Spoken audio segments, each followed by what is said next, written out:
Welcome back to my YouTube channel. So ಎಲ್ಲರೂ ಹೇಗಿದ್ದೀರಾ? ಎಲ್ಲರೂ ಸೂಪರ್ ಆಗಿದ್ದೀರಾ ಅನ್ಕೊಂಡಿದ್ದೀನಿ. ನಿಮ್ಮ KCET ಪ್ರಿಪರೇಷನ್ಸ್ ಎಲ್ಲ ತುಂಬ ಚೆನ್ನಾಗಿ ನಡೀತಿದೆ. ಅಂಥದ್ರಲ್ಲಿ ಮಿಡಲಲ್ಲಿ ನಾನೊಂದು ವಿಡಿಯೋ ಮಾಡೋಣ ಅಂದ್ಕೊಂಡಿದ್ದೆ. ಸೊ ಇನ್ನೇನು ಇವತ್ತು ಏಪ್ರಿಲ್ 14th. ಸೊ 15, 16, 17 ಮೂರೇ ದಿನ ಇದೆ. So it's like gun shot video. So ತುಂಬ ಹೆಲ್ಪ್ಫುಲ್ ಆಗಿರುತ್ತೆ ನಿಮಗೆ. ಈ ವಿಡಿಯೋನ ಎಲ್ಲೂ ಸ್ಕಿಪ್ ಮಾಡೋಕ್ಕೆ ಹೋಗಬೇಡಿ. ವಿಡಿಯೋನ ಎಂಡ್ ತನಕ ನೋಡಿ. ಶಾರ್ಟ್ ಆ್ಯಂಡ್ ಸ್ವೀಟಾಗಿ ಈ ವಿಡಿಯೋನ ಮಾಡೋಣ ಅಂತಿದ್ದೀನಿ. ವಿಡಿಯೋ ಇಷ್ಟ ಆದರೆ ಲೈಕ್ ಮಾಡಿ, ಕಮೆಂಟ್ ಮಾಡಿ, ಶೇರ್ ಮಾಡಿ, ಸಬ್ಸ್ಕ್ರೈಬ್ ಮಾಡಿ, ಬೆಲ್ ಐಕನ್ನ ಹಿಟ್ ಮಾಡಿ. So without any further due let's get started. ತುಂಬ ಜನ ನನ್ನ ಹತ್ರ ಅಕ್ಕ ಟ್ರಿಕ್ಸ್ ಹೇಳಿ ಅಂತ ಕೇಳ್ತಿದ್ರಿ. ಖಂಡಿತವಾಗ್ಲೂ ಹೇಳ್ತೀನಿ. ಫಸ್ಟ್ ಆಗಿ ನಾನು ಹೇಳೋ ಟಿಪ್ ಏನು ಗೊತ್ತಾ? ಈಸಿ ಟ್ರಿಪ್ ಇದು. ಎಲ್ಲರೂ ಫಾಲೋ ಮಾಡ್ಬೋದು. ಒಂದೇ subconscious mind. Listening to your subconscious mind. Subconscious mind ಅಂದರೆ ನಿಮ್ಮ ಒಳಗಡೆ ಒಂದು ಮನಸ್ಸಿದೆ ನೋಡಿ. ನಮ್ಮ ಮನಸ್ಸು ಒಳ್ಳೇದು ಮಾಡುತ್ತೆ ದೇವರು, ಅದೇ ಡೈಲಾಗ್ ಇಟ್ಕೊಳ್ತಾ ಇದ್ದೀನಿ. ಸೊ ಈ ಮನಸ್ಸು ಏನು ಹೇಳ್ತಿದೆ ನೋಡಿ, ಅಕ್ಕ option C is the answer. ನಂಗೆ ಪಕ್ಕಾ ಗೊತ್ತು. ಅಲ್ಲಿ ನ್ಯೂಟನ್ ಯೂನಿಟ್ ಇದೆ, ಅಲ್ಲಿ ಫೋರ್ಸ್ ಬಗ್ಗೆ ಕ್ವಶನ್ ಕೇಳಿದ್ದಾರೆ. ಬೇರೆ ಇಲ್ಲಿ ಯೂನಿಟ್ ಜೌಲ್ ಇದೆ, ವರ್ಕ್ ಇದೆ ಸಹ ಯೂನಿಟ್ ಇದೆ ಅಕ್ಕ. ಸೊ 3 ಆಪ್ಷನ್ಸಲ್ಲಿ ಅಕ್ಕ ನ್ಯೂಟನ್ ಇದೆ ಅಂತ. ಸೊ ಕೆಲವೊಂದು ಸಲ ಏನು ಮಾಡ್ತಾರೆ ಗೊತ್ತಾ, ಒಂದೇ ಕ್ವಶನ್ ಅಲ್ಲಿ ಎಲ್ಲದರಲ್ಲೂ ನ್ಯೂಟನ್ ಇರುತ್ತೆ. ಕನ್ಫ್ಯೂಷನ್ ಮಾಡೋಕ್ಕೆ ಹೋಗಬೇಡಿ. ಕೆಲವೊಂದರಲ್ಲಿ ನಿಮ್ಮ ಲಕ್ಕಲ್ಲಿ ಏನೋ 1ರಲ್ಲಿ ನ್ಯೂಟನು 3ರಲ್ಲಿ ಜೌಲು, ಅಥವಾ 2ರಲ್ಲಿ ಜೌಲು 2ರಲ್ಲಿ ನ್ಯೂಟನು, ಈ ಥರ ಕ್ವಶನ್ಸು ಬರುತ್ತೆ. ಬಟ್ ನೀವು ಡ್ಯಾಮ್ ಶೂರ್ ಆಗಿದ್ದೀರಾ, ಪ್ಲಸ್ ಸಾಲ್ವ್ ಮಾಡಿದ್ದೀರಾ. ಇಫ್ ನಾಟ್ ನಿಮ್ಮ ಸಬ್ ಕಾನ್ಷಿಯಸ್ ಮೈಂಡ್ ನಿಮಗೆ ಹೇಳ್ತಿದೆ ಅಕ್ಕ ಪಕ್ಕಾ ನ್ಯೂಟನ್ ಆನ್ಸರ್ ಅಂತ, ಅದು ಗೋ ಫಾರ್ ಇಟ್. ಅದು ಒಂದು tip number 1. So tip number 2 ಏನಪ್ಪ ಅಂದರೆ ಆಪ್ಷನ್ ಬಿ ಜಾಸ್ತಿ ಸಲ ಆನ್ಸರ್ ಆಗಿರುತ್ತೆ. ಆಪ್ಷನ್ ಬಿ ಆನ್ಸರ್ ಆಗಿರುತ್ತೆ, ಅದೊಂದು ನೆನ್ಪಿಟ್ಕೊಳ್ಳಿ.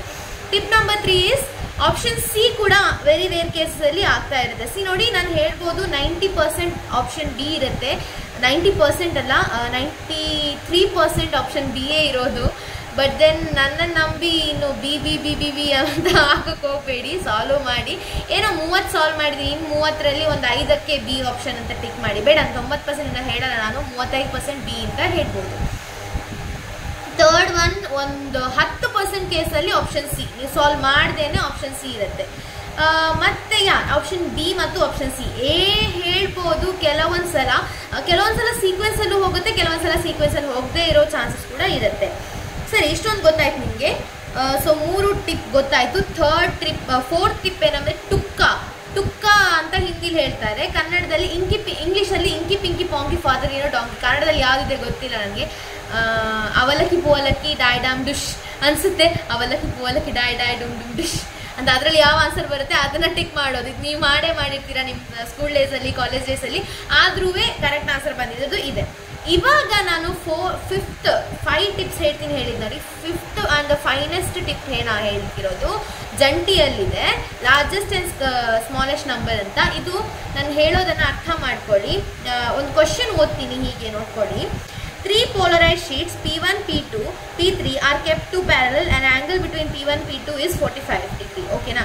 Between P2, P3 the angle is 45 degree. Again also P2, P3 got 45 degree.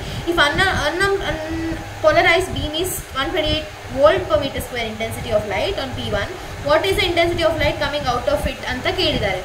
ಇಲ್ಲಿ option A B C D ಏನು ನಾನು ನೋಡಿದ್ರೆ, ಬೇಕಾದರೆ ಪಿಕ್ಚರ್ ಅಪ್ಲೋಡ್ ಮಾಡ್ತೀನಿ, ಈ ಕಡೆ ಕಾಣ್ತಿರ್ಬೋದು ನಿಮಗೆ ಸ್ಲೈಡಲ್ಲಿ. ಸೊ ಏನಪ್ಪ ಅಂದರೆ option A B C D ಕೊಟ್ಟಿದ್ದಾರೆ. ಯಾವುದಪ್ಪ ಅಕ್ಕ ಆನ್ಸರು ಅಂತಂದರೆ, ಇಲ್ಲಿ ಏನಾಗುತ್ತೆ ಗೊತ್ತಾ ಮಕ್ಕಳೇ, ಎ ಬಿ ಸಿ ಡಿಯಲ್ಲಿ ಒಂದು ಟಿಪ್ ನಂಬರ್ 1 ಇಸ್ ಸಾಲ್ವ್ ಮಾಡ್ಬೋದು.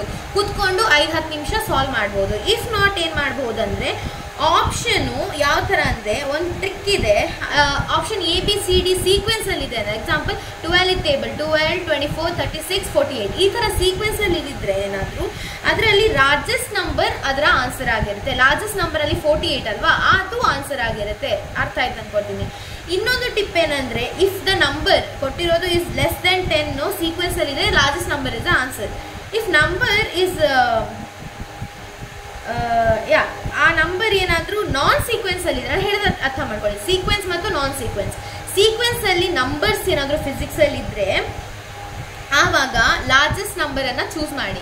ಇಫ್ ಇನ್ ಕೇಸ್ ಸೀಕ್ವೆನ್ಸಲ್ಲಿ ಇಲ್ಲ, ನಾನ್ ಸೀಕ್ವೆನ್ಸಲ್ಲಿ ಇದ್ದಿದ್ರೆ ಆವಾಗ ಏನು ಮಾಡಬೇಕು, ಸೆಕೆಂಡ್ ಲಾರ್ಜೆಸ್ಟ್ ನಂಬರ್ ಟ್ರಿಕ್ ಅನ್ನ ಯೂಸ್ ಮಾಡಬೇಕು. ಇದು ನಿಮ್ಮ ಸ್ಲೈಡ್ ಅಲ್ಲಿ ನೋಡಿ ನಿಮಗೆ ಅರ್ಥ ಆಗಿದೆ ಅನ್ಕೊಳ್ತೀನಿ. ಅಗೇನ್ ರಿಪೀಟ್ ಮಾಡೋಣ ಬಿಕಾಸ್ ಟೈಮ್ ನನ್ನ ಹತ್ರ ಇದು 5 minutes. ಸೊ ಹಾಗಂತ ಹೇಳ್ತಾ ಈ ವಿಡಿಯೋನ ಇಲ್ಲಿಗೆ ಕ್ಲೋಸ್ ಮಾಡೋಣ. ಓಕೆ, ಬಾಯ್ ಬಾಯ್. ಹೇಳಿದಂಥ ಟಿಪ್ಸ್ ಆ್ಯಂಡ್ ಟ್ರಿಕ್ಸ್ ಅರ್ಥ ಆಯಿತು ಅನ್ಕೊಳ್ತೀನಿ. ವಿಡಿಯೋ ಇಷ್ಟ ಆದರೆ ಲೈಕ್ ಮಾಡಿ, ಶೇರ್ ಮಾಡಿ, ಮರೀದೆ ಶೇರ್ ಮಾಡಿ. ಯಾಕಂದರೆ ನಿಮ್ಮ ಫ್ರೆಂಡ್ಸ್ ಆ್ಯಂಡ್ ಫ್ಯಾಮಿಲಿಗೂ ಅಂದರೆ ನಿಮ್ಮ ಫ್ರೆಂಡ್ಸ್ಗೂ ಹೆಲ್ಪ್ಫುಲ್ ಆಗಿರುತ್ತೆ. ಅವರು ಪಾಪ ಕಷ್ಟಪಡ್ತಾ ಟ್ರಿಕ್ಸ್ನ ಹುಡುಕ್ತಾ ಇರ್ತಾರೆ. ಸೊ ಹಾಗಾಗಿ ಅವ್ರಿಗೂ ಕೆಲವು ಟಿಪ್ಸು ತಿಳಿಸ್ಕೊಳ್ಳಿ. ನಿಮ್ಗೆ ಗೊತ್ತಿರೋದು ಅಥವಾ ನಮ್ಮ ಚಾನಲ್ ರೆಫರ್ ಮಾಡಿದ್ರೆ ಇನ್ನೂ ಹೆಚ್ಚು ಟಿಪ್ಸು ಟ್ರಿಕ್ಸ್ ಬರುತ್ತೆ. ಇನ್ನೂ ಪಾರ್ಟ್ 2 ಪಾರ್ಟ್ 3 ಬೇಕಾದರೆ ಖಂಡಿತವಾಗ್ಲೂ ನೀವು ತಿಳಿಸ್ಬೋದು ಅಂತ ಹೇಳ್ತಾ ಧನ್ಯವಾದಗಳು.